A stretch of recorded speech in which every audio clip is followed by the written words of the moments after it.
de m'avoir présenté, donc, le sujet de ce soir. Effectivement, ça sera sur centré autour de Port-Vendre. On verra que si c'est centré autour de Port-Vendre, c'est parce qu'en fait, depuis une cinquantaine d'années, les recherches archéologiques sous-marines ont eu effectivement lieu uniquement, pour ainsi dire, à Port-Vendre. Mais on peut penser que Collioure a un potentiel qui est peut-être aussi important que Port-Vendre. Et Banyuls et Cerbère sont très très méconnus. Donc c'est l'avenir des prochaines décennies, l'avenir de ce millénaire. Avec place aux jeunes, il y a toujours à trouver et à découvrir. Donc avant de vous parler effectivement de ces fouilles antiques de Port-Vendre, je vais vous présenter un petit contexte à la fois terrestre et maritime pour voir à la fois l'arrière-pays puis la côte dans laquelle donc au bord de laquelle ont été trouvées ces épaves. Voilà, on accueille justement des collègues de la RESMAR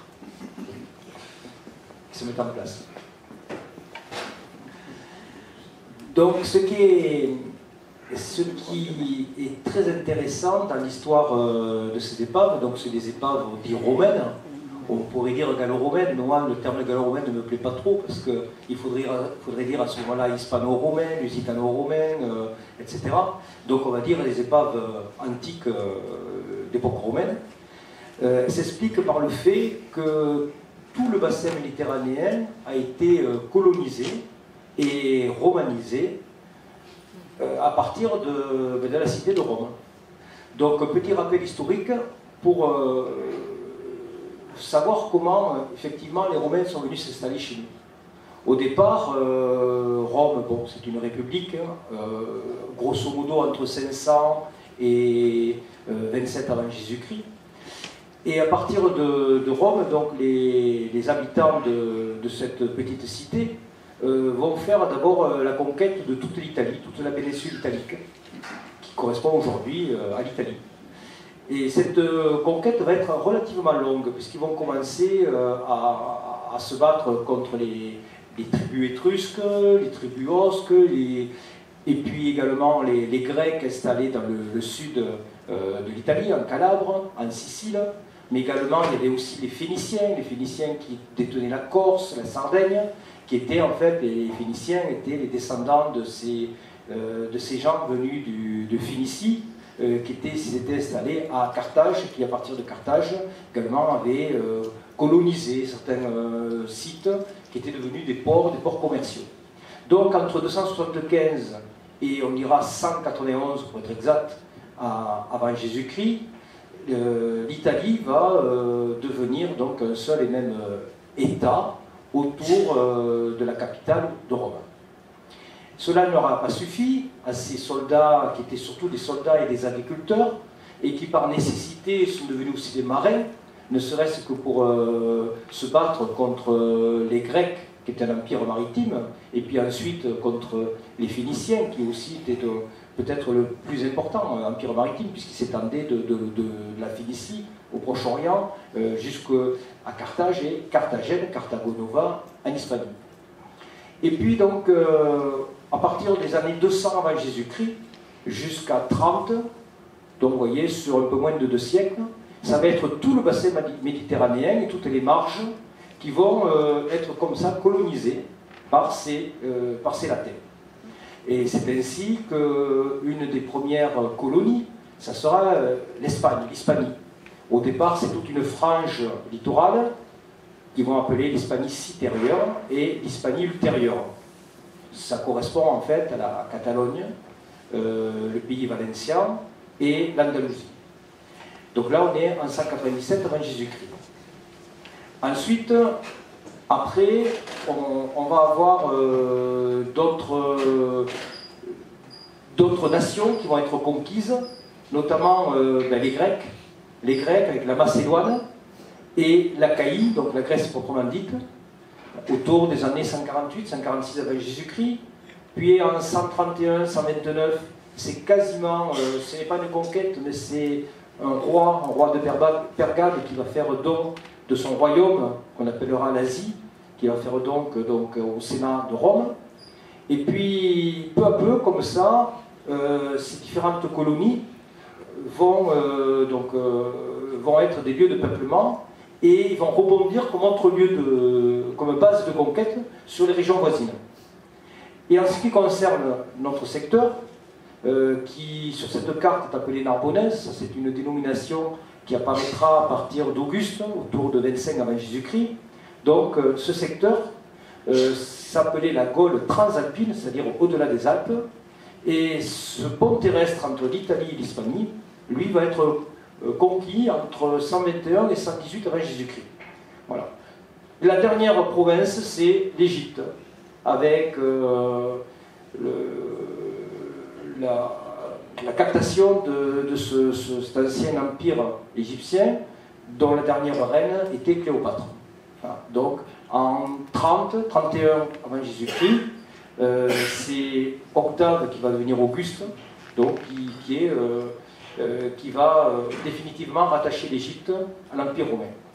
Pour se déplacer dans cet empire, c'est un empire qui était relativement grand, surtout à l'échelle des périodes antiques. De nos jours, ce n'est pas le cas. Un avion, vous mettez 3 heures pour passer d'un bout à l'autre de la Méditerranée.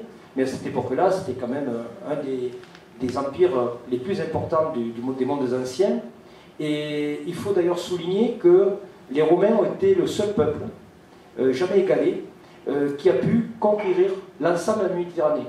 Il y a bien eu des tentatives commerciales ou politiques par d'autres peuples, ne serait-ce que les Phéniciens, mais ça n'a été que partiel. Il y a eu des comptoirs. Les Grecs, c'est pareil, quelques comptoirs. Chez nous, par exemple, vous avez, alors que je dis chez nous, c'est de part et d'autre de la frontière. Vous avez Marseille, Massagnac, qui a été fondé par les Grecs, mais vous avez aussi du côté sud, vous avez Emporias, vous avez Roses, donc toute une série de petits comptoirs. Plus tard, les musulmans, eux, vont effectivement réussir à s'emparer de toute cette frange nord-africaine, de l'Espagne, et puis, comme vous le savez, vont être repoussés à Poitiers, en 732, ces fameuses dates qu'on apprenait à l'époque à l'école. Et puis donc, vraiment, les Catalans eux-mêmes, hein, on l'oublie parfois, les Catalans eux-mêmes ont fondé beaucoup de territoires qui étaient sous leur domination, jusqu'à d'ailleurs la Caïe, la Grèce, hein, Athènes, au XIIIe, XIVe siècle. Mais seuls les Romains ont pu effectivement avoir un véritable empire terrestre dont toutes les provinces étaient reliées les unes aux autres.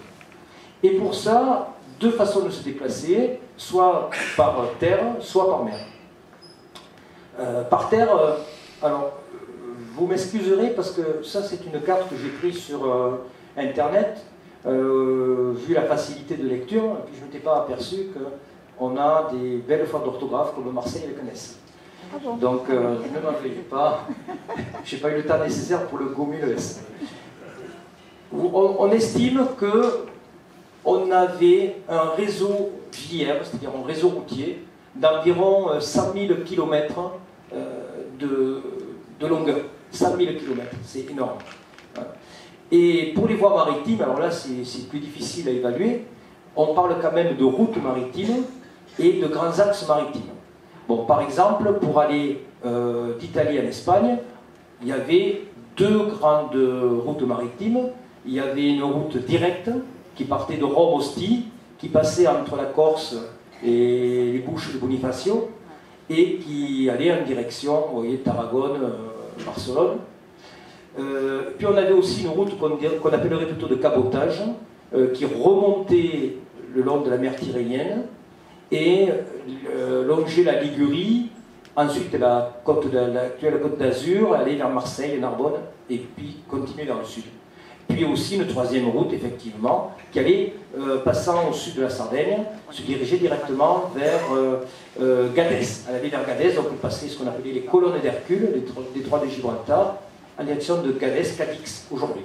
C'était le très grand port de redistribution de l'Espagne du Sud, l'Hispanie du Sud.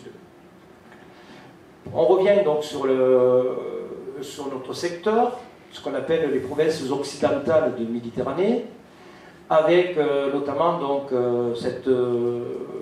la position à la fois de la Narbonnaise et de la Tarraconaise, donc c'est deux nouveaux noms qui sont issus de la Gaule transalpine au nord et de l'Hispanie supérieure au sud. Elles ont pris tout simplement le nom de leur capitale, Narbo, qui était une création ex nihilo, c'est-à-dire une création de toutes parts, faite par les Romains eux-mêmes autour de 120-118 avant Jésus-Christ. Et puis, de l'autre côté, la Tarraconaise, qui tire son nom de Taraco, qui a donné aujourd'hui donc Tarragone, et dont on conserve encore, d'ailleurs, de cette époque, au IIe siècle avant Jésus-Christ, la plupart des murailles. Pour l'aménagement terrestre de notre région, de la Narbonnaise, il y a un personnage important qui était Cneius Domitius Aenobarbus, en le prononçant à la française, qui nous est connu bien sûr par l'histoire, par les textes, par des monnaies, des deniers frappés beaucoup plus tard par ses descendants, mais également par le témoignage le plus ancien de l'utilisation du latin en France. C'est la borne milliaire, c'est-à-dire l'équivalent de nos bornes kilométriques, borne routière, qui a été trouvée pas loin de Sigean en 1949 et qui indiquait, donc, qui était un témoin du bornage tous les 1000, c'est-à-dire tous les 1,5 km à peu près, 1480 mètres à 50 pour être exact, entre donc chaque borne. Et ce bornage, la seule retrouvée à ce jour, porte le nom donc, de Domitius, Cneius Domitius, Filius, fils Cnei de Cneius, Aenobarbus, donc c'était son surnom, c'est-à-dire son nom de famille, Imperator, c'est-à-dire général en chef, qu'on ne traduira pas par empereur, pour le moment on va le garder comme général en chef, c'est-à-dire qu'il détenait tous les pouvoirs, pouvoir administratif, pouvoir militaire, pouvoir religieux aussi. Et le 20 indiquait qu'on était à 20 km de Narbonne, 20 km au sud, à Adviquezimum. Donc ce grand personnage va faire la conquête de la Gaule narbonnaise entre 121 et 118. Il va profiter du prétexte que la cité de Massilia, la ville de Massilia, enfin Massalia à l'époque, la cité grecque, était assiégée par les tribus gauloises, les tribus celtes, à la fois qui venaient des Alpes, les Arvernes, les Volques, et les Romains donc vont envoyer des légions avec Cneius Domitius Aenobarbus, et ils vont profiter du fait de faire la conquête de cet arrière-pays. Ils vont respecter Marseille, qui va rester une colonie grecque, jusqu'en 48 avant Jésus-Christ, c'est-à-dire jusqu'à l'époque de Jules César. Et puis ils vont s'emparer, effectivement, réaliser ce rêve qu'ils avaient depuis des décennies, faire le pont terrestre entre l'Italie et l'Espagne, qui était déjà romaine. Et à partir donc, pour relier l'Espagne à l'Italie, donc ils ont créé comme ça une grande voie qui a été appelée la voie domitienne, du nom de Domitius. Et dans notre département, donc, on connaît les cités par où elle est passée, à savoir Sals, Compustas, un lieu dit disparu, Rusino, château de Rusino aujourd'hui, Illiberis, puis plus tard Helena, Castrum Helenae, qui est Elne. Et puis donc on avait une sorte d'embrachement multiple, une voie littorale qui allait certainement en direction de Collioure, probablement qui continue jusqu'à Port-Vendre, et qui après peut-être par des sentiers desservait encore Bagnols et Cervera, puisque Kervaria est cité au 1er siècle après Jésus-Christ, Kervaria, qui veut dire en fait l'endroit très rocailleux, très rocheux. Et puis du côté intérieur, on avait la voie proprement dite, la voie domitienne, qui passait vers le secteur de Palo del Vidre, direction à peu près de Boulou, et qui empruntait cette vallée de la Rhône jusqu'en direction de la Jonquère et puis ensuite de Gérone. Voilà donc pour rallier les deux villes principales qui étaient Narbonne au nord, Guerunda, Gérone au sud. On retrouve des bornes, mais elles sont très tardives chez nous. C'est très pauvre en fait. Hein. Il y a des départements comme l'Aude, l'Hérault, le Gard. On peut avoir une centaine de bornes milliaires. Nous, on n'en a que 3 ou 4. Et toutes très tardives, puisqu'elles sont en fait au nom de Constantin, l'empereur du IVe siècle, qui est connu pour avoir promulgué l'édit de Milan en faveur des chrétiens.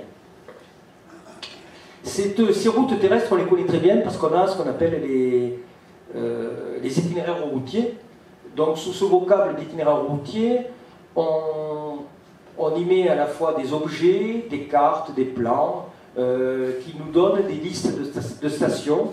Ces stations correspondent, on les compare parfois à nos aires d'autoroute, nos stations d'autoroute, c'est un peu ça. C'était des stations officielles, des aires, des relais, on dira, des relais, où la poste impériale pouvait changer de chevaux, et de telle manière que, comme ça, une missive pouvait être très rapidement, en quelques jours, portée depuis Rome jusqu'aux capitales les plus lointaines. Donc on a par exemple des gobelets, 4 gobelets qui avaient été découverts au XIXe siècle, pas loin de Rome, qu'on appelait les gobelets de Vicarello, qui présentent la liste des stations romaines depuis Cadix, Gadès, jusqu'à Rome. Alors là par exemple, on lit Valencia. Peut-être qu'on pourrait éteindre, non? Ce serait pas plus mal. Parce que moi je vois bien sur mon écran, et je me dis que c'est peut-être un peu pareil. Donc on a par exemple Valencia, donc Valence, Sagonte en Espagne. Là vous avez Gerunda par exemple, Gérone, Rusino qui apparaît, etc. Voilà. Si vous n'y arrivez pas, ça ne fait rien. Hein, voilà, on est sur la... Oui. Ouais. Merci bien. Et justement, sur cette carte sont reportées les stations. Et vous voyez, donc grâce à ces gobelets, on connaît l'itinéraire exact que pouvait prendre au 1er siècle après Jésus-Christ un fonctionnaire de la poste pour se rendre de Cadix jusqu'à Rome. Voilà. Et notamment dans notre secteur, donc il passait par la Via Domitia qui va depuis les Pyrénées jusqu'aux Alpes. Avec cette petite différence par rapport à aujourd'hui, c'est qu'à l'époque, au 1er siècle avant Jésus-Christ, la voie en fait contournait les Alpes par le nord et non pas par le sud, en suivant la côte d'Azur. Tout simplement, c'est que c'était une région de montagnards qui a été colonisée vraiment en tout dernier. C'est pas comme on le dit dans Astérix, la Bretagne hein, qui a résisté en dernier aux Romains, mais c'est plutôt ces peuples alpins.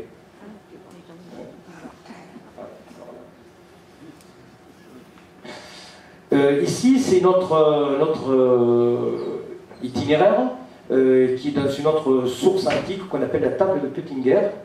La table de Puttinger, c'est un parchemin. Là, ce n'est qu'une reproduction, une reproduction un peu simplifiée d'un parchemin, d'un rouleau de parchemin qui atteignait plusieurs mètres de long, sur à peine moins de 40 cm de hauteur, parchemin du XIVe siècle, conservé en Autriche, et qui est la copie, pense-t-on, d'une peinture antique qui devait se trouver sur un portique à Rome. Donc il faut imaginer une colonnade avec un mur, un petit muret au-dessus des colonnes, d'une hauteur relativement peu importante, sur lequel étaient dessinées en fait toutes les routes de l'Empire romain. Et donc vous voyez sur cette carte, cet extrait, de gauche à droite, vous avez Insumo Pyrénéo, Ad Centenarium, Libéré, Ruschino, Narbonne. Donc on va voir plus tard ce que ça veut dire. Il est arrivé parfois que certains historiens... Oui. Ouais.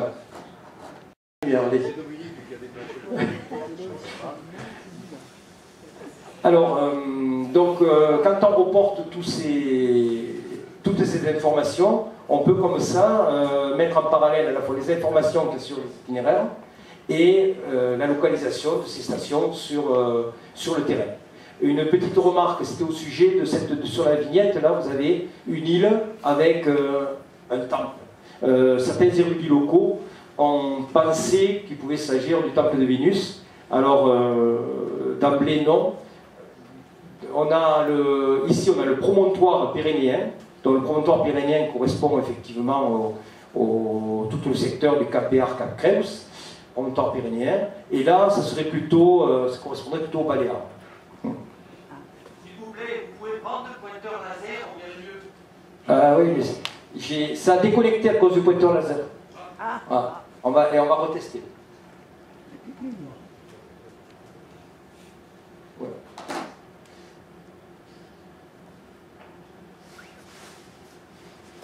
Alors. Non, je l'ai. Ouais, non, le problème, c'est, ouais, effectivement, ce qu'on appelle, j'ai pas de lumière de chevet et c'est pas évident de. Je peux avancer. Il faut avoir des yeux surtout. Je vois pas les touches. Il met la lumière. Non, comme ça. Allez, je vais.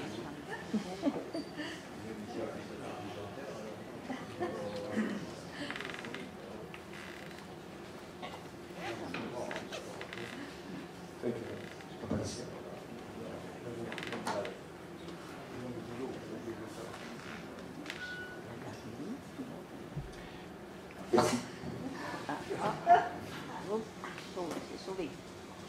Ah oui, voilà.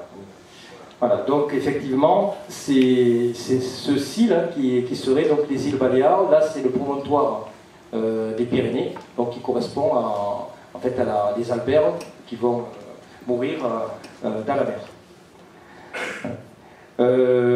Donc, de manière terrestre, les Romains ont toujours privilégié les déplacements par voie directe, c'est-à-dire avec des secteurs rectilignes très très longs. Dans l'Hérault, le Gard, vous avez par exemple des secteurs, des tronçons qui font comme ça une quinzaine de kilomètres de long, mais parfois en Italie, notamment dans l'Italie du Nord, vous pouvez avoir des tronçons de plus de 100 km, y compris d'ailleurs entre Rome et Naples, où il y a 200 km, et encore aujourd'hui, hein, vous prenez la nationale, la voie, elle est droite entre Rome et Naples. Ouais. Donc ils ont fait un peu comme ils faisaient en mer, ils essayaient de faire un cap et de le tenir. Ces voies romaines ont permis de mettre en place, vous voyez, donc la voie, là on est au nord on est dans le secteur de Sals, vous avez le terrain militaire, le camp de Rivesaltes, l'état de Sals, ça c'est un travail de Jean-Pierre Combes. On a la voie donc, qui est reconnue, qui est attestée, qui est fossilisée, c'est la photo que je vous ai montrée, et on retrouve dans le cadastre actuel des limites de parcelles qui se trouvent en fait bien positionnées, exactement à 45 degrés par rapport à cette voie. Donc c'est la fossilisation, 2000 ans après, de ces anciennes parcelles qui avaient été dessinées par les Romains quand il y a eu la conquête de notre plaine du Roussillon. Deux villes importantes à ce moment-là existaient, Ruscino, Château-Roussillon en haut, et Illiberis, N en bas. Mais toutes les deux n'ont pas fonctionné au même moment.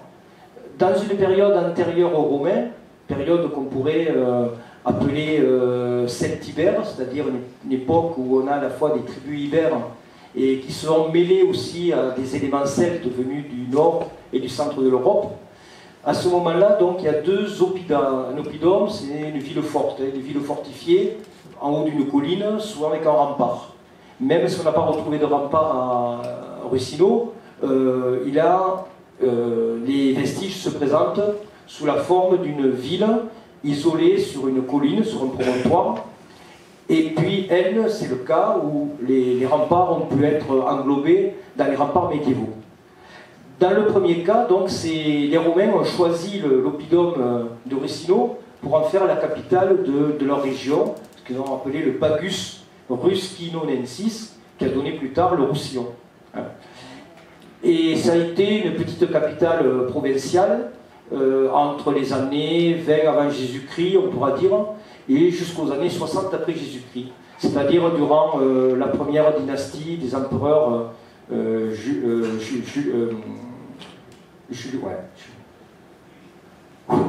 voilà, donc était descendant d'Auguste.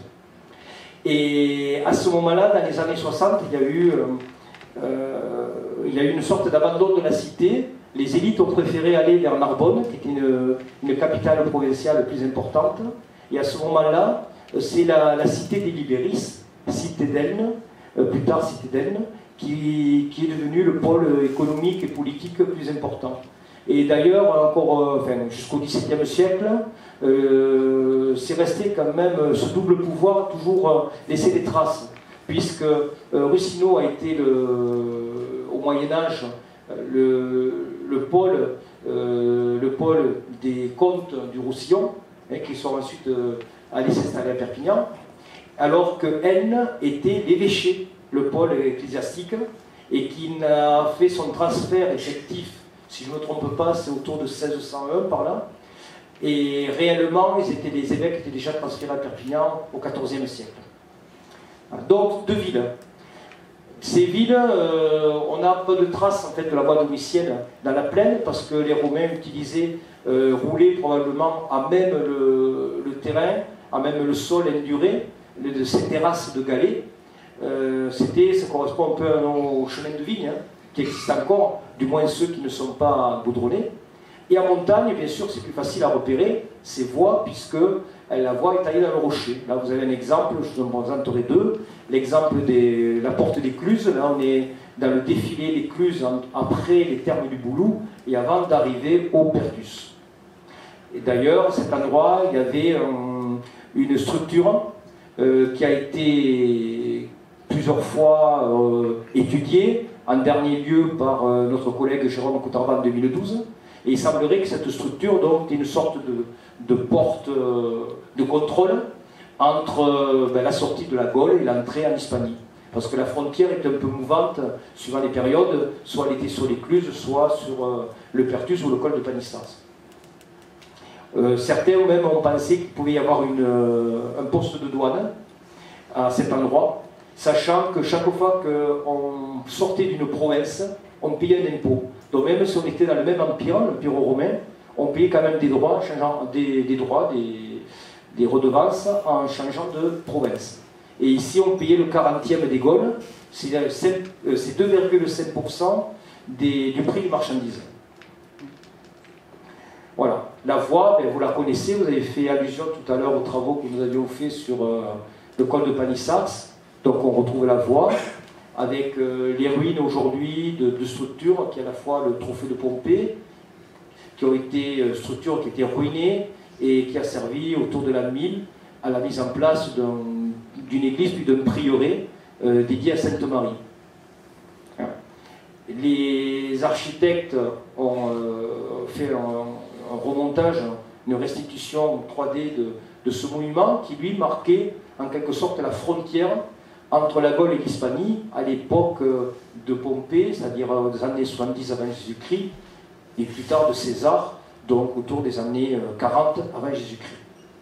Voilà. Avec les deux restitutions possibles, soit on avait une restitution basse, où le monument devait s'enfermer dans un triangle isocèle, soit la situation haute. Et en fait, c'est le prototype de notre trophée de frontière, qui était le trophée de la Turbie, qui se trouve au-dessus de Monaco, certains doivent le connaître, qui lui est mieux conservé, et qui faisait la frontière entre la Gaule, la Narbonnaise, ou Gaule transalpine, et puis l'Italie proprement dite, ou Gaule cisalpine. Voilà. Donc, ça c'est un petit aperçu autour de notre côte vermeille, mais côté intérieur.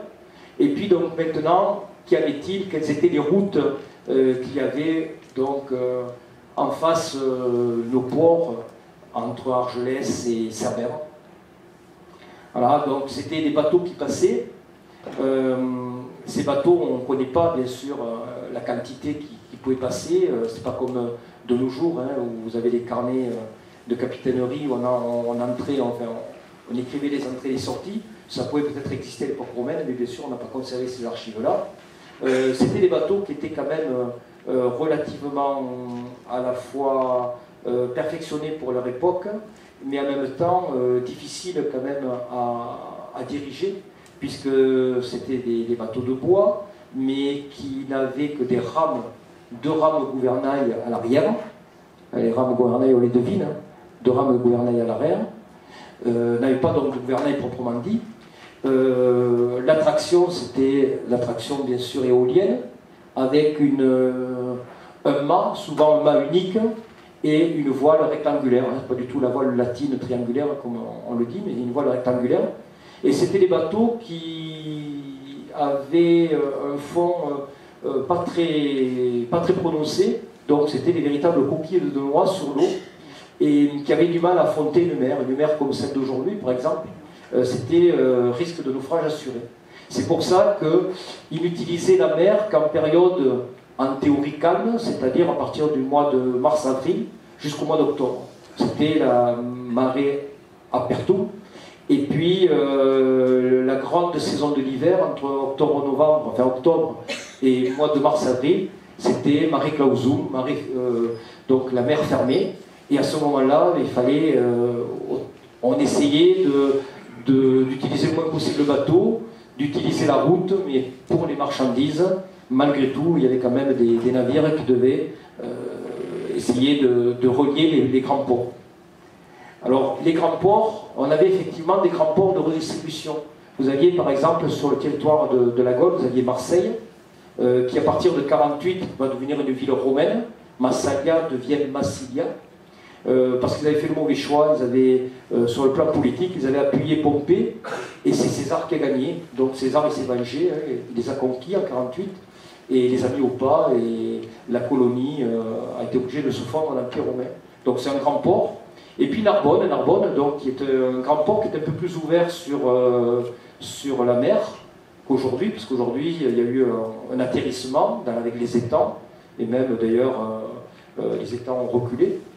Et puis plus au sud, vous avez Emporias. Emporias, dont Xavier Nieto, qui prend sa retraite là, ces jours-ci. Xavier Nieto, donc côté sud, Catalogne sud, a été un des grands archéologues à la fois marins et aussi de la ville d'Emporias. Et il a démontré que, bien avant Tarragone, bien avant Barcelone, c'était un grand port de redistribution des denrées qui venaient de Rome. Et puis plus au sud, bien sûr, vous aviez par exemple Cadix. Les gros bateaux qui arrivaient dans ces grands ports, c'était des bateaux un peu tankers, comme le bateau qui vous est représenté ici en coupe, qui est la Madrague de Gien.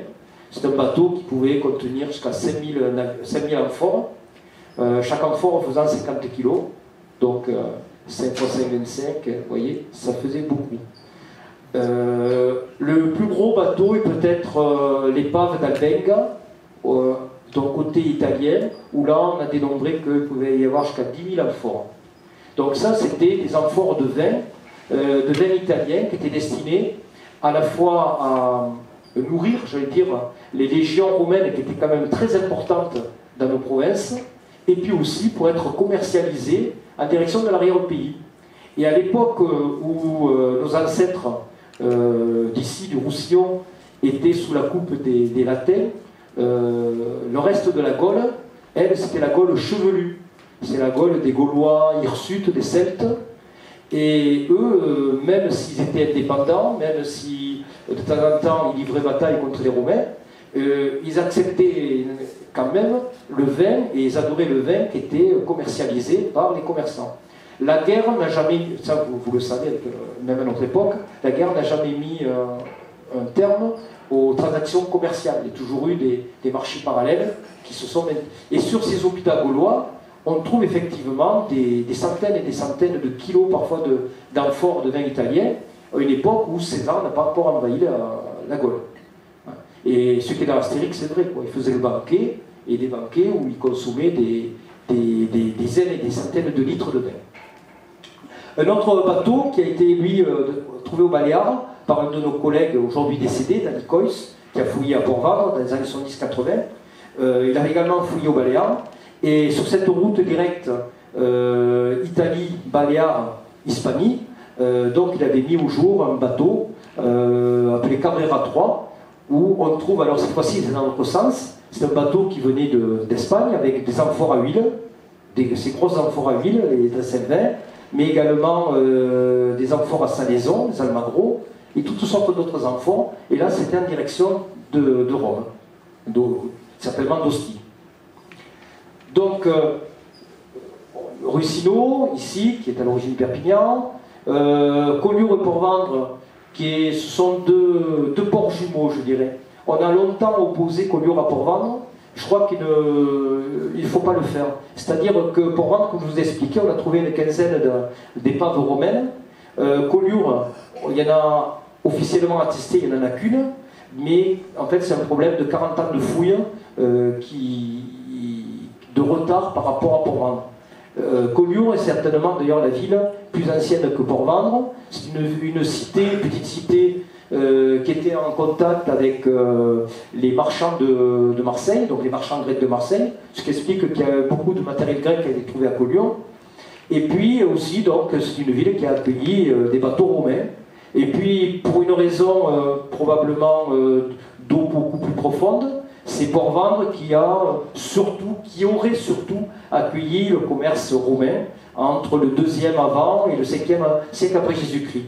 Mais on retrouve quand même ces éléments de datation, des éléments de céramique à Collioure, dans un dépotoir, donc ce qui montre qu'il y a eu aussi un flux économique important en direction de Collioure. Pour Bagnols et Cerbère, je vous dis, tout est à faire. On connaît des épaves, mais c'est dans des eaux parfois plus profondes. Et certainement, donc, il n'y avait pas de port proprement dit, mais aujourd'hui, mais à l'époque, c'était quand même des lieux de mouillage. Comme Port-Vendre, considéré plus comme un lieu de mouillage que comme un véritable port. Donc, ces villes, ces cités portuaires se trouvaient sur la route entre Empurias et Narbonne, entre les deux grands ports de redistribution. Port-Vendre est affecté, des jours comme aujourd'hui, par le problème des vents dominants.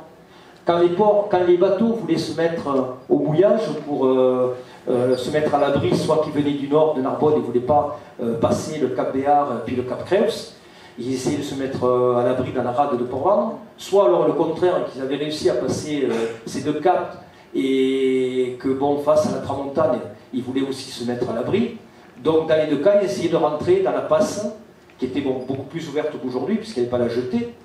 Mais ils avaient affaire à deux vents importants, soit la tramontane, soit le vent marin. En général, le seul endroit où ils pouvaient mouiller, c'était l'Anse-Gerbal, qui bien sûr aujourd'hui n'a pas cette topographie, puisque ça a été bétonné.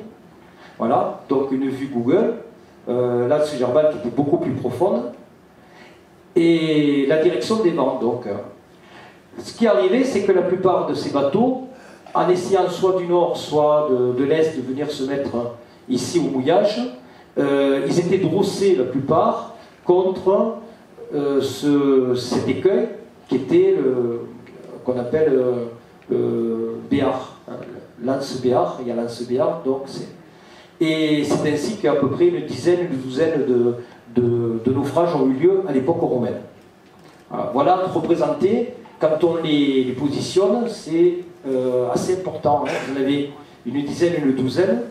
Vous avez Port-Vendre 1, dont Jean Garrigou a parlé, Port-Vendre 1 qui est le premier bateau qui a été identifié, qui a été dégagé dans les années 70 et qui fait aujourd'hui l'objet d'un intérêt sur la question de la présentation de sa coque.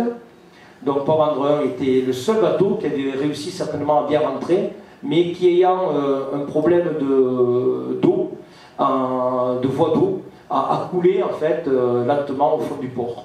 Et puis le Cap Béar, qui est zone difficile, a livré pas moins de 5 épaves, et peut-être plus. Et un autre bateau isolé, une épave isolée, Port-Vendre 5, également à la sortie de Port-Vendre. Toutes ces épaves, ces naufrages ont eu lieu entre le 2e, surtout le 1er siècle avant Jésus-Christ, et le 5e siècle après. Vous voyez, pour les périodes les plus anciennes, avant l'arrivée des Romains, donc je vous dis, on avait des tribus ibères dans le secteur, tribus ibères qui devaient être aussi en contact avec leurs collègues ibères du sud, et aussi avec la colonie grecque d'Empurias, en côte catalane. Et donc c'est ainsi que dans ces trois endroits, Anse des Tamarins, Anse Béar, Redoute Béar, on a trouvé des amphores ibériques ou bien d'autres vases de production qu'on appelle la côte catalane, des vases à vernis noir qui proviennent du sud. Donc ils montrent bien qu'il y avait des échanges commerciaux par la mer entre les deux côtés des Pyrénées. On signalera aussi que dans le secteur du Cap Béar, il a été découvert une amphore de Marseille, vous voyez, 4e siècle avant Jésus-Christ, donc il y avait des bateaux des colonies de Marseille qui devaient descendre en direction du sud, Empurias, et puis d'autres qui remontaient. Et puis également, toujours Cap Béar, on a une première amphore gréco-italique. C'est-à-dire que là, on est aussi une période charnière. Les Romains sont en train d'envahir le sud de l'Italie, où les Grecs étaient bien implantés, et ils vont commercer avec ces amphores du sud de l'Italie, avec des personnages qui sont aussi des commerçants grecs ou des producteurs grecs installés en Italie. Voilà à quoi ressemblent les céramiques, les amphores ibériques. La période qui nous intéresse beaucoup ici, c'est cette période où les Romains viennent s'installer, autour du 1er siècle avant Jésus-Christ et un peu après, où là, donc, on a des bateaux qui ont coulé soit autour de la redoute de Béar, soit au Cap Béar. Donc, ces deux épaves, ou alors vers le Cap Béar. Ces bateaux, on s'attendrait, parce que c'est des bateaux qui contiennent des vins d'Italie, on s'attendrait à ce qu'ils aient que du vin d'Italie. Là, on est autour des années 60, 30 avant Jésus-Christ. Donc, pour vous situer, en gros, c'est l'époque de Pompée, Jules César et le début de, pas encore Auguste, mais Octave, hein, parce qu'il n'était pas encore empereur. Donc, à cette époque-là, au changement de période, on va passer de la fin de la République, et bientôt s'annonce le Haut-Empire, les Romains, en fait, qui sont installés dans les provinces d'Hispanie et de Gaule, vont commencer eux-mêmes à produire du vin. Et donc on a à la fois dans ces bateaux du vin qui vient d'Italie, mais aussi des amphores qui sont copiés sur les amphores d'Italie qui contiennent des vins espagnols. Voilà. Donc on a alors ça par exemple c'est une amphore qui est typiquement de forme caractéristique italienne, c'est ce qu'on appelle la SLC, et en fait l'étude de la pâte qui a été faite par des collègues de Barcelone montre que c'est une céramique qui a été fabriquée dans la région de Badalone-Barcelone. Donc en fait, ils ont copié les formes pour exporter eux-mêmes les vins. Donc ces bateaux, là voici une forme qui est typiquement de la Catalogne, les Aitanis, c'est-à-dire la région de Badalone. Ces bateaux, c'était des bateaux de redistribution. Tous les bateaux, enfin l'essentiel des bateaux qui va passer au large de notre côte, ce sont des petits bateaux qui allaient se servir soit en Narbonne, soit en Porias, et qui soit montaient, soit descendaient pour redistribuer après leurs produits. Donc c'est pour ça qu'on a à la fois des produits italiens, des produits espagnols, et parfois des produits gaulois, dans ces petits bateaux de redistribution. On a une épave qui nous a intéressés pendant plusieurs années, c'est celle qu'on a appelée Port-André IV. Là, on a à la fois des formes, donc vous voyez, on est dans les années 50-30 avant Jésus-Christ. On a des formes d'amphores qui sont typiques, parce qu'il y a des typologies. Suivant la typologie de l'amphore, on sait quel produit il y avait dedans, s'il y avait du vin, s'il y avait de l'huile, s'il y avait des salaisons, et également de quelle province de l'Empire romain elle provenait. Donc ça, c'est des amphores à vin de la côte tyrrhénienne, donc contiennent une pâte avec des sables volcaniques, des côtes italiennes. Et ce qui est intéressant, c'est qu'elles étaient associées à d'autres types d'amphores, l'amphore Dressel B, qui est un autre type d'amphore italienne avec du vin, et Dressel A, qui est aussi un autre type d'amphore d'Italie. Mais également, donc là on voit donc en coupe stratigraphique, sur cette photo, notre collègue Henri Colonna d'Istria, qui est ici dans la salle. Donc on voit le chargement d'amphores Lambolia 2. Ces amphores italiennes étaient associées, on le verra, avec des amphores d'Espagne. Autre chose intéressante, c'est qu'il y a les timbres. Vous avez les timbres sur les amphores. Ce sont les timbres des propriétaires qui sont à la fois propriétaires terriens et producteurs, soit de l'huile, soit du vin. Et parfois, donc, avec le timbre du propriétaire, donc vous avez le timbre du propriétaire, ici c'est Publius, Vedius, Papus. Vous avez un timbre associé du contremaître, Nicolaus. Lui, il a qu'un nom. Donc, soit c'est un esclave, soit c'est un affranchi qui travaille pour le propriétaire. Et l'association des deux timbres se retrouve sur d'autres sites de naufrage, notamment le fameux naufrage de la Madrague de Gien, donc sur la côte d'Azur, on retrouve ces mêmes types d'amphores. Mais également, toujours sur la même épave de la Madrague de Gien, on retrouve les mêmes types d'amphores qu'on a ici à Port-Vendre. On a ces amphores en Lambolia 2, avec un autre propriétaire terrien, qui est Marcus Laulius, fils de Quintus. Et ce qui est rarissime dans l'archéologie antique, c'est que ce personnage, il est en fait référencé dans la littérature classique, du moins le Quintus. Il est référencé car il est cité par Cicéron dans un des procès qui a eu lieu en 73 avant Jésus-Christ à Rome. Et on sait que donc, le père, le Quintus, il avait 90 ans en 73 avant Jésus-Christ. On ne peut pas faire mieux. Hein. Voilà. Et donc, un certain type de... Alors, quand on trouve, bien sûr, une certaine quantité d'amphores du même type, on est assuré qu'il s'agit d'une cargaison. Il ne s'agit pas d'une amphore isolée, qu'on pourrait penser être du mobilier de bord. Et à ces amphores italiennes, donc, on trouve un type particulier. Pour l'époque, c'est l'amphore qu'on a appelé Pasquale, du nom de celui qui l'a identifié. C'est une amphore qui est avec une lèvre assez haute, divers types de pâtes rouges généralement, et qui est produite en Catalogne. Donc là, les Romains installés en Catalogne vont carrément produire des formes nouvelles, comme on a vu avec celle de la Laïtanie, pour bien exporter leur vin à eux.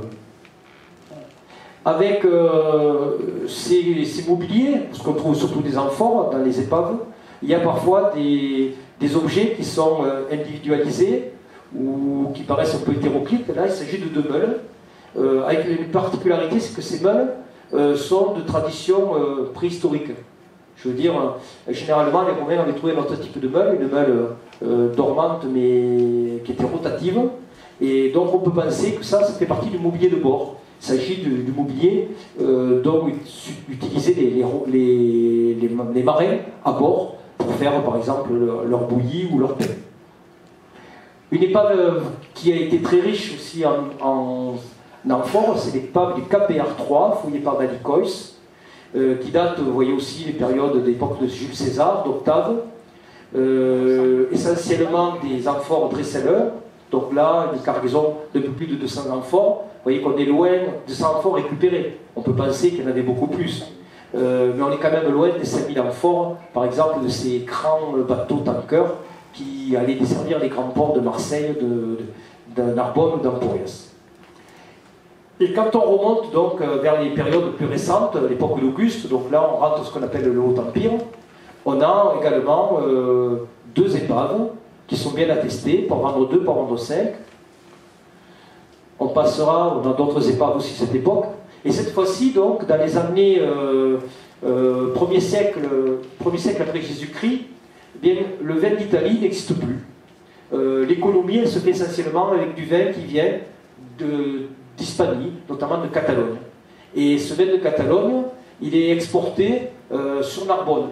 Alors, le problème, c'est qu'on peut effectivement trouver un bateau avec une cargaison homogène, c'est-à-dire avec que des produits qui proviennent par exemple de Catalogne, mais contrairement à ce qui est marqué ici, on n'est vraiment pas sûr qu'ils viennent de la région de Tarraconaise. Ça peut très bien être en fait un bateau qui est allé se servir à Narbonne d'amphores provenant de Tarraconaise et qui redescendait la côte. C'est l'histoire de l'abricot de Roussillon.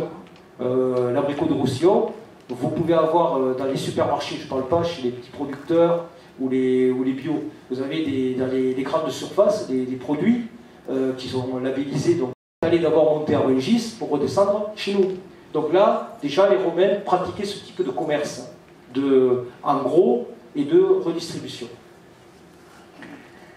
Et une autre épave qui est insolite, c'est l'épave pour vendre 2. C'est une épave qui est homogène, dans le sens où elle vient, cette fois-ci on peut l'assurer, elle vient d'Andalousie, de Bétique.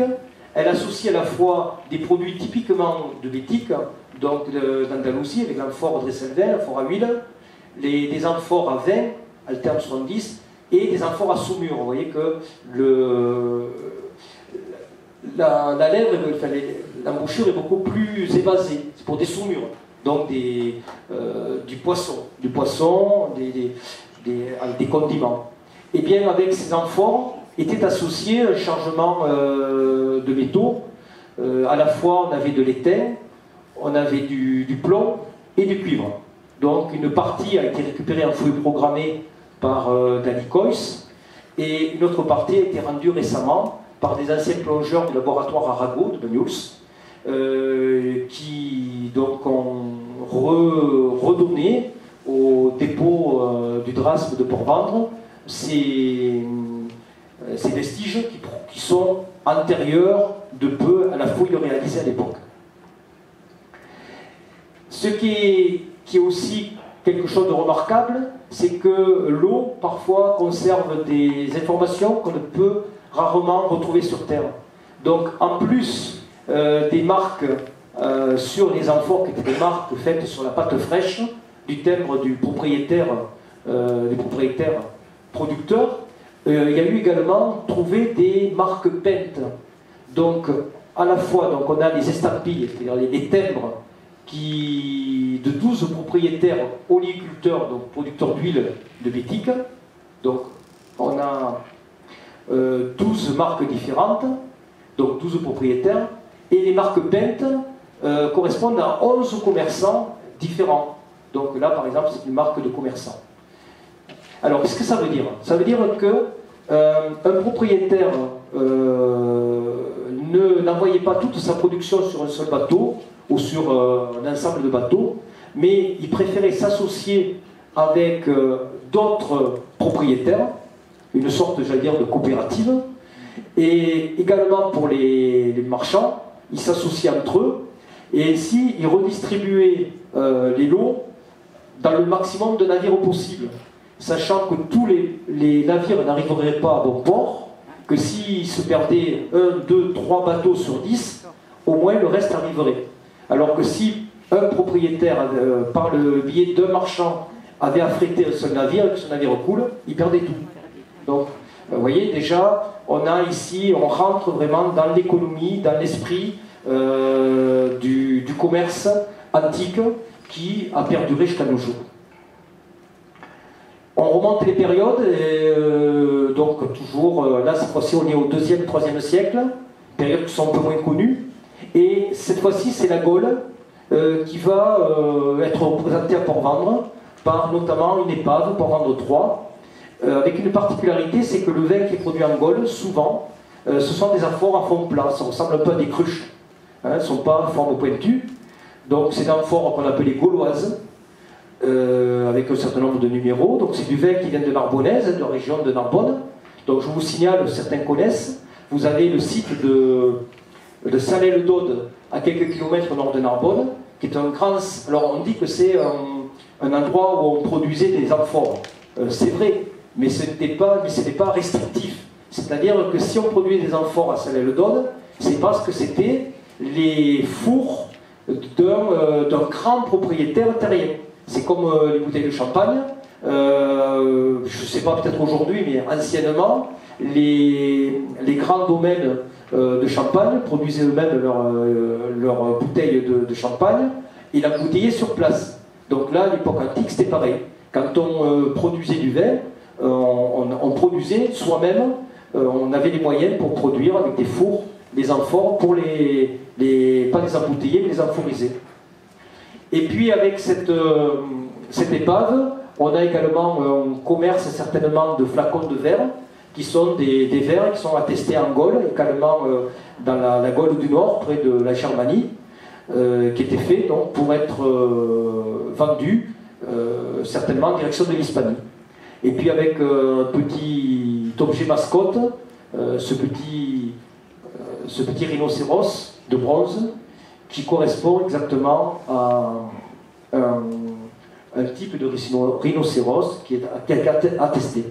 Ces animaux n'étaient pas du tout étrangers aux Romains.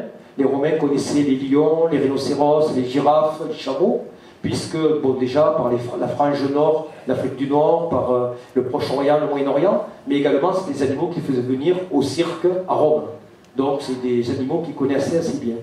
Donc voilà une statuette un peu fétiche, qui devait faire partie probablement du mobilier de bord du capitaine ou d'une personne qui était donc transportée sur ces bateaux.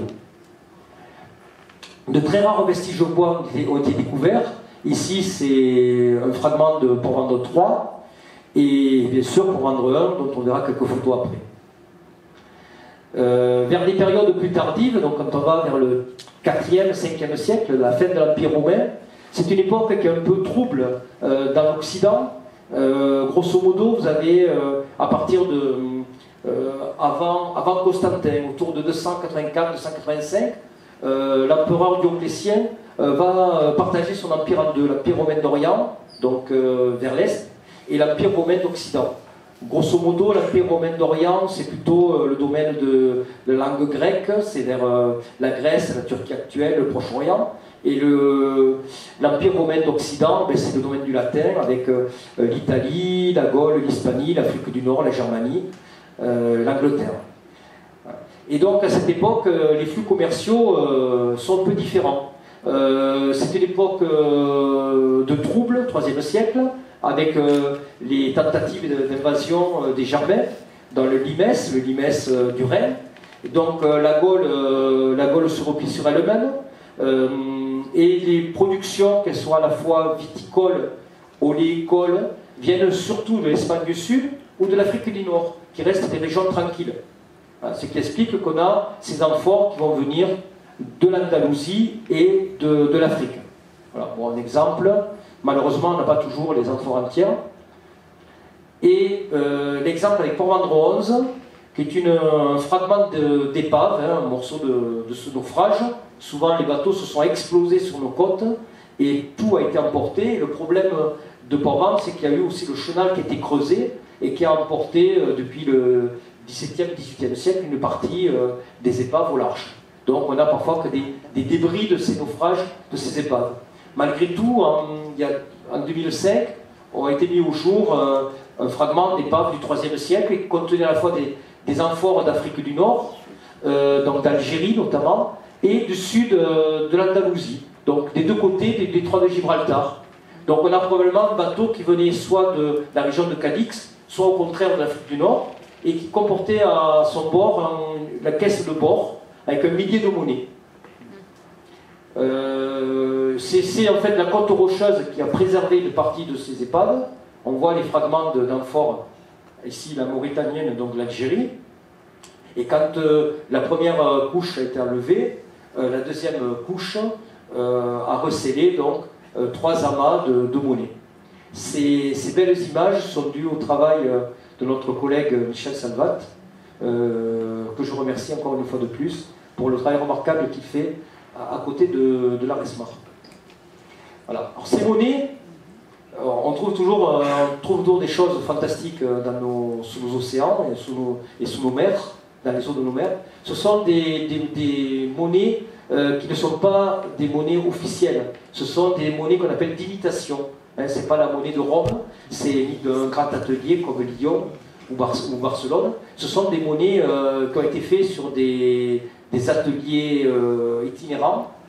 C'est presque des monnaies de nécessité. C'est une période où, comme je vous l'expliquais, période d'invasion, les routes sont coupées, les commerces se replient sur eux-mêmes, les gens manquent de numéraire, et donc ils vont émettre des monnaies. Et également, les légions qui sont sur le Limès vont elles-mêmes parfois créer leurs propres empereurs. Ce sont ce qu'on appelait les usurpateurs. Ils vont coopter, ils vont acclamer leur général en chef, ils vont en faire leur empereur. Et donc on a eu une période qu'on appelait les empereurs gaulois. Un certain nombre d'empereurs romains, mais basés en Gaule, qui se clament donc empereurs. Et ils vont battre monnaie, et les monnaies que l'on a, ce n'est pas leur monnaie à eux, ce sont des copies de leur monnaie à eux. Donc on a des copies de monnaie d'usurpateurs. Et donc ces monnaies, ce sont ces usurpateurs gaulois, qui n'ont pas duré longtemps, souvent Victorin, Tétricus I, Tétricus II, vous voyez, sur la période de 5 ans, 3 empereurs, et également des monnaies copiées de l'empereur officiel, qui était à l'époque Claude II. Donc toutes ces monnaies sont acceptées, parce qu'on manque d'argent, donc c'est des morceaux de bronze, ils sont acceptés comme monnaie de nécessité. Et ces monnaies, elles ont circulé entre la Gaule, l'Hispanie et l'Afrique du Nord. Voilà, il y a un master qui a été soutenu cette année, qui continue sous forme de master 2 par des étudiants de l'université de Perpignan. Et je voudrais d'ailleurs souligner que certains étudiants qui sont ici dans cette salle sont des étudiants de l'université de Perpignan. L'an dernier, il y a eu pour la première année un diplôme de master d'archéologie subaquatique qui a été créé à Perpignan. C'est le deuxième en France avec celui d'Aix-Marseille. Voilà. Donc je ferme la parenthèse. On a trouvé des cylindres qui étaient associés à ces monnaies, et c'est certainement des cylindres qui étaient des réserves de cuivre, de bronze, pour faire des flammes, pour battre monnaie. Voilà. Et on termine avec le 5e siècle, une période intéressante. Le 5e siècle, pour vous situer, c'est vraiment le royaume, c'est la période d'or à Byzance, à Constantinople, l'Empire romain d'Orient, qui lui va vivre pendant plus de 1000 ans, puisqu'il va être conquis qu'en 1453 par les Turcs. Et alors que nous on est rentré dans ce que certains appellent déjà le Haut Moyen-Âge, ce que d'autres appellent l'Antiquité tardive, c'est-à-dire qu'ici, nous continuons à recevoir des produits qui viennent cette fois-ci, non pas des provinces occidentales, mais ils viennent du Proche-Orient. Ils viennent de Constantinople, ils viennent d'Égypte, ils viennent du Liban, ils viennent de Gaza, mais ils ne viennent pas bien sûr en ligne directe, ils viennent par les grands ports qui restent toujours, Narbonne, Marseille, Barcelone, et plus Empurias. Et à ce moment-là, donc, ces produits arrivent chez nous. Mais nous ne sommes plus sous administration romaine, nous sommes sous administration visigothique. Les Visigoths sont, avec les Ostrogoths, parmi les peuples dits barbares, qui ont été les plus intelligents dans le sens où ils ont conservé les structures à la fois économiques, sociales, politiques des anciennes provinces romaines, mais ils en ont fait tout simplement des royaumes à eux. Et notamment, donc, de cette époque tardive, autour de l'année 400, l'épave de Port-Vendréen. Je vous montrerai quelques vieilles photos parce que je ne veux pas déflorer le film qui a été fait par le Parc Marin, qui est en train d'être présenté régulièrement. Il a été présenté à Port-Vendre. Il sera présenté, je pense, dans les semaines à venir, les mois à venir, dans toutes les villes portuaires de la Côte-Vermeille. Donc, Port-Vendréen, c'est un bateau qui a été retrouvé avec son chargement d'amphores à salaison, les Almagros, qui venaient donc de Bétique. Et puis notre épave, beaucoup moins bien conservée, mais qui est un peu spectaculaire, celle que nous avons appelée Port-Vendres neuf, dans les années 2000, qu'on a fouillée avec l'équipe de Sierre Descamps, Michel Salvat et bien d'autres. Cette épave est particulière si on considère que c'est une seule et même épave, parce qu'il y avait plusieurs nappes. En bas, vous aviez une nappe d'architecture de monuments publics. Donc en fait, imaginez un fond de bateau, mais à l'est, pour bien caler le bateau, quand le bateau est trop léger. Parce qu'un bateau à vide ne pouvait pas tenir la mer. Il fallait, comme dans les années 60, mon père mettait un sac de ciment ou de sable dans la Dauphine pour tenir au vent. Et bien là, à l'époque, on mettait, 2000 ans avant, on mettait des cailloux dans le bateau pour quitter de la mer, quand il était plus ou moins à vide. Donc on a des débris d'architecture de Narbonne, donc des temples, des mausolées de Narbonne, ce qui a fait dire à l'époque, en 97, quand Sierre Descamps a trouvé les premiers morceaux de marbre, on a dit, ah ça y est, on a trouvé le temple de Vénus sous l'eau. Et nous on a dit, faites attention parce que la coïncidence, effectivement, ce n'était pas le cas, ce sont des fragments de bâtiments de Narbonne. Et par-dessus d'autres l'est de Galets, et au-dessus des amphores. Alors, à partir de ces fragments d'architecture, Jean-Marie Gassin, qui est aussi le maître d'œuvre du remontage de Port-Vendréen, donc il a aidé le parc maritime marin à remonter l'épave de Port-Vendréen. Jean-Marie Gassin nous a fait des dessins, restituer ces éléments d'architecture de bâtiments, et notamment d'un temple qui proviendrait certainement de Narbonne, et non pas d'ici. Et ces amphores particulières deviennent de plus en plus petites. Certaines ont même la taille d'une bouteille. Hein, on ne vous les a pas représentées, mais c'est vraiment une bouteille d'un litre, à peu près. Ces amphores, qu'on appelait Leit Roman Amphora, les amphores de l'Antiquité tardive, ce sont des amphores qui proviennent du Proche-Orient et qui nous rapprochent des villes comme Tyr, comme Gaza, l'Égypte, etc. Mais tout ça est redistribué à partir des grands ports dont je vous ai parlé. Donc on a, à partir de Port-Vendre, mais je pense que dans 40 ans, nos successeurs feront les mêmes remarques, les mêmes conclusions, je pense, à partir des fouilles de Collioure, pour dire qu'on a les éléments de commerce donc, qui passaient sur nos côtes, au large de nos côtes, entre Narbonne et Empurias, mais qui montre qu'on avait des produits, notamment du vin, de l'huile, qui provenaient de tous les endroits de la mer Méditerranée, avec des périodes où d'abord ça a été l'Italie, puis après l'Espagne, puis après la Gaule, puis après l'Afrique du Nord, et le sud de l'Espagne, et bien enfin le Proche-Orient. Alors, message aux jeunes générations, c'est bien. Donc, par rapport à la Via Domitia, il y a encore à faire sur la terre, pour ceux qui craignent l'eau. Et puis pour ceux qui sont sous l'eau, comme on dit, tout est à découvrir à Collioure, Banyuls, Cervera. Et puis, grand merci aux collègues de la RESMAR, certains qui sont dans cette salle, Cyr Descartes, Michel Salvat, Charlie, Camilleri, Henri, Colonel Distria, photographe, Jean Sicre, Jean-Charles Ribe, Alain Lejeune et tant d'autres. Et bien sûr, merci aussi à l'accueil qui a été fait dans cette salle.